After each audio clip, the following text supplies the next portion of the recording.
अब हम बात करते हैं राजनीतिक सिद्धांत की प्रकृति के संदर्भ में दृष्टिकोण। अब यहाँ पे दृष्टिकोणों की बात की जा रही है, ठीक है। हम ये नहीं कह रहे हैं कि भाई राजनीतिक सिद्धांत की प्रकृति एज इट इज क्या है, हम ये कह रहे हैं दृष्टिकोण।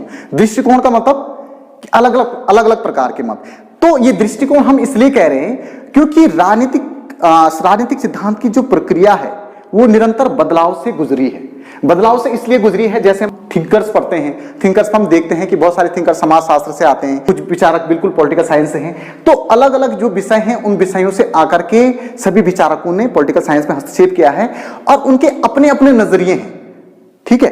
तो उन नजरियों के परिणाम स्वरूप राजनीतिक जो सिद्धांत की प्रकृति है वो एक रूपी नहीं रही है, बिल्कुल भी नहीं हो सकती है। तो इसलिए राजनीतिक सिद्धांत की प्रकृति के संदर्भ में जितने दृष्टिकोण हमें देखने को मिलते हैं, मुख्यतः जितने भी विचारक जो बात करते हैं अलग अलग प्रकार के दृष्टिकोण की, उनको हमने कैटेगराइज करके 3 प्रकार के दृष्टिकोणों में डिवाइड किया है। 3 प्रकार के दृष्टिकोणों में पहले हमने इतिहास के रूप में, राजनीतिक सिद्धांत को जो इतिहास के रूप में मानते हैं उसको अलग हमने रखा है कि कौन कौन से विचारक हैं, और इतिहास के रूप में वो राजनीतिक सिद्धांत की प्रकृति को किस तरीके से देखते हैं।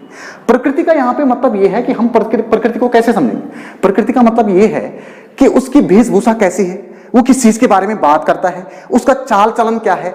हम प्रकृति को अगर प्रैक्टिकल रूप में समझे तो प्रकृति को प्रैक्टिकल रूप में समझने का मतलब क्या है। हम कोई बंदा देखते हैं तो हम जज करते हैं ना कि भाई वो उस टाइप की प्रकृति का है, वो थोड़ा अकड़ेलू स्वभाव का है, वो थोड़ा जिद्दी स्वभाव का है। क्यों?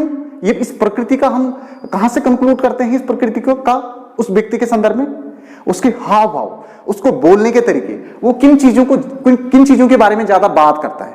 तो दृष्टिकोण का मतलब कुल मिलाकर के तो राजनीतिक सिद्धांत को किन किन तरीकों से लोग मानते हैं, उनके मानने के तरीके क्या क्या हैं। यानी राजनीतिक सिद्धांत में किस चीज के बारे में हम बात करते हैं, राजनीतिक सिद्धांत किस चीज के बारे में बात करता है। प्रकृति का मतलब कि राजनीतिक सिद्धांत किस चीज के बारे में बात करता है, लेकिन राजनीतिक सिद्धांत किस चीज के बारे में बात करता है इसमें विद्वान एकमत नहीं है। कोई विचारक बोलता है कि राजनीतिक सिद्धांत इतिहास के रूप में बात करता है, कुछ बोलते हैं कि दर्शन के रूप में बात करता है, कुछ बोलता है विज्ञान के रूप में बात करता है। जो इतिहास से संबंधित मानने वाले विचारक हैं वो बोलते हैं कि इतिहास से ही राजनीतिक सिद्धांत पनपता है। इतिहास से राजनीतिक सिद्धांत कैसे पनपता है? क्योंकि इतिहास के रूप में राजनीतिक सिद्धांत उन चीजों को चुनौती देता है जिन चीजों की प्रासंगिकता खत्म हो चुकी होती है, और उन चीजों को आगे बढ़ाने की कोशिश करता है जिन चीजों की वैल्यू आने वाले समय में रहती है। तो इतिहास क्या करता है? बहुत चतुराई से काम करता है, और जो चीजें जिनकी प्रासंगिकता बिल्कुल नहीं रहती है उन चीजों को डंप कर लेता है, और जिनकी प्रासंगिकता रहती है इतिहास उनको खींचता है। तो इस प्रकार से इतिहास की इस खींचने की प्रकृति से ही राजनीतिक सिद्धांत बना हुआ है। इस प्रकार की बात करते हैं इतिहास के रूप में देखने वाले विचारक। इसमें हम मुख्यतः सेबाइन और सीले का जिक्र करते हैं। अब आते हैं दर्शन के रूप में। दर्शन के रूप में जो मानने वाले विचारक हैं उनका मानना है कि राजनीतिक सिद्धांत एक दर्शन है, क्योंकि यह विषय वस्तु की प्रकृति को समझने के साथ साथ यह किस प्रकार का अस्तित्व रखती है यह स्पष्ट करने की चेष्टा करता है। कहने का मतलब यह है कि दर्शन किस चीज के बारे में बात करता है। दर्शन, जहां पे भी दर्शन का जिक्र आएगा आपने बोलना कि क्या, कैसे और क्यों। दर्शन इन चीजों की कोशिश करता है। तो दर्शन यहां पे क्या बोल रहा है कि राजनीतिक सिद्धांत की विषय वस्तु के साथ साथ इसका अस्तित्व किस प्रकार से आया है, क्यों इसका अस्तित्व बना हुआ है, इस प्रकार के प्रश्नों को भी ये क्या करता है? प्रश्न चिन्ह करता है। दर्शन राजनीतिक सिद्धांत क्या है, क्यों बना है और इसका अस्तित्व क्यों है, इस प्रकार के प्रश्नों का उत्तर देने की चेष्टा करता है दर्शन।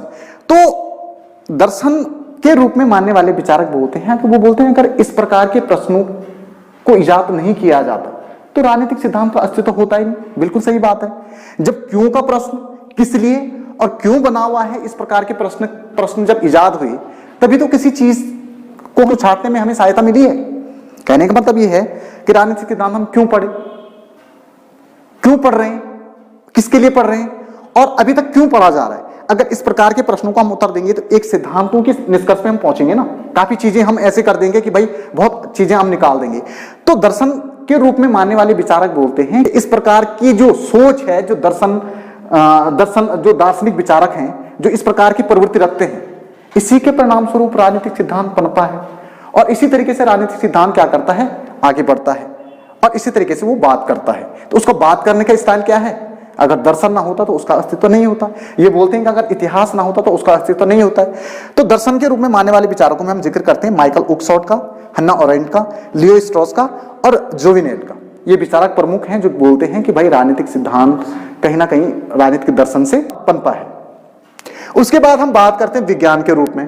कुछ विचारक बोलते हैं कि राजनीतिक सिद्धांत एक क्रमबद्ध ज्ञान है। उनका तर्क है कि राजनीतिक सिद्धांत एक क्रमबद्ध ज्ञान है जो उचित प्रकार के निरीक्षण, प्रयोग, वर्गीकरण और व्यवस्थित अध्ययन के द्वारा किया जाता है। यानी ये बोलते हैं कि भाई ये क्रमबद्ध ज्ञान है और ये क्या करता है, उचित प्रकार का क्या करता है, निरीक्षण करता है, प्रयोग करता है और वर्गीकरण करता है। और वर्गीकरण करने के बाद क्या करता है, उसको व्यवस्थित अध्ययन के दायरे में रखता है। तो यानी राजनीतिक सिद्धांत कहीं ना कहीं चीजों को क्रमबद्ध रूप से करता है। अब क्रमबद्धता को विज्ञान की श्रेणी में क्यों रखा गया? हम अगर कहते हैं भाई राजनीतिक विज्ञान विज्ञान है, राजनीतिक विज्ञान कला है, राजनीतिक विज्ञान शास्त्र है, ऐसा हम क्यों बोल रहे हैं? जब स्टार्टिंग में हम पॉलिटिकल साइंस को पढ़ते थे तो क्या उस समय राजनीतिक विज्ञान था? नहीं था, उस समय राजनीतिक शास्त्र था। शास्त्र इसलिए था क्योंकि उस समय नीति शास्त्र से अलग हुआ था। और नीति शास्त्र में हम किस चीज के बारे में बात करते हैं? नीति शास्त्र में हम मनुष्य के भलाई और उसके नैतिक आचरण के बारे में बात करते हैं। तो उसी के भाग के रूप में राजनीतिक सिद्धांत पहले था, लेकिन अरस्तु ने क्या किया, राजनीतिक विज्ञान को अलग किया। तो राजनीतिक विज्ञान को उसने क्या किया, नीति शास्त्र से अलग करके उसको एक पृथक विषय के रूप में उसने बोला कि नीति शास्त्र एक अलग है, राजनीतिक विज्ञान एक अलग प्रक्रिया है। तो इस तरीके से राजनीतिक विज्ञान अस्तित्व में आया। कहने का मेरा मतलब यहां पे यह है कि मैं इस प्रश्न पे जा रहा था कि भाई हम विज्ञान किसी चीज को क्यों मानते हैं, हम विज्ञान किसी चीज को कैसे मानते हैं। तो धीरे धीरे जब शास्त्र और कला विज्ञान के संदर्भ में तर्क दिए जाने लगे तो राजनीतिक विज्ञान को मानने वाले विचारकों के जो तर्क थे वो क्या थे, ज्यादा प्रभावपूर्ण थे। किसकी तुलना में? शास्त्र, कला और अन्य प्रकार के मानने वाले विचारकों की तुलना में। इसलिए हम इसको विज्ञान बोलते हैं। अब विज्ञान को मानने के पीछे इनका मानना है कि भाई राजनीतिक सिद्धांत में क्रमबद्धता होती है, राजनीतिक सिद्धांत में निरीक्षण होता है, प्रयोग होता है और वर्गीकरण होता है। अब कैसे? विज्ञान के दायरे में हम इसलिए रखते हैं चीजों को क्योंकि विज्ञान क्रमबद्धता है। जहां पे भी विज्ञान आएगा वहां पे क्रमबद्धता आपने याद रखनी है। क्रमबद्धता कैसे याद रखनी है? क्योंकि विज्ञान क्या करता है, सत्य की खोज करता है और सत्य की खोज को निकालने के एक औचित्यपूर्ण साधन क्या है, क्रमबद्धता। अगर क्रमबद्धता नहीं होगी तो सत्य को हम ढूंढ ही नहीं सकते। अब क्रमबद्धता का मतलब क्या है? क्रमबद्धता का मतलब यह है कि अगर हम किसी एक पैटर्न से किसी भी काम को करते हैं तो उसका आउटपुट एक जैसा ही होगा। एग्जाम्पल के तौर पर अगर हम रोटी बना रहे हैं तो रोटी बनाने के लिए हम सबसे पहले क्या करते हैं, आटा लेते हैं। आटा लेने के बाद उसको छानते हैं, एक प्रोसेस कर रहे हैं ना, उसकी फॉर्मेट हमने फिक्स बना रखा है। छानने के बाद उसको गूंदते हैं, गूंदने के लिए भी पानी थोड़ा थोड़ा डालना है। उसके बाद गूंदने के बाद हम उसको क्या करते हैं, बेलते हैं और तवे पे डालते हैं, फिर उसको क्या करते हैं, पकाते हैं।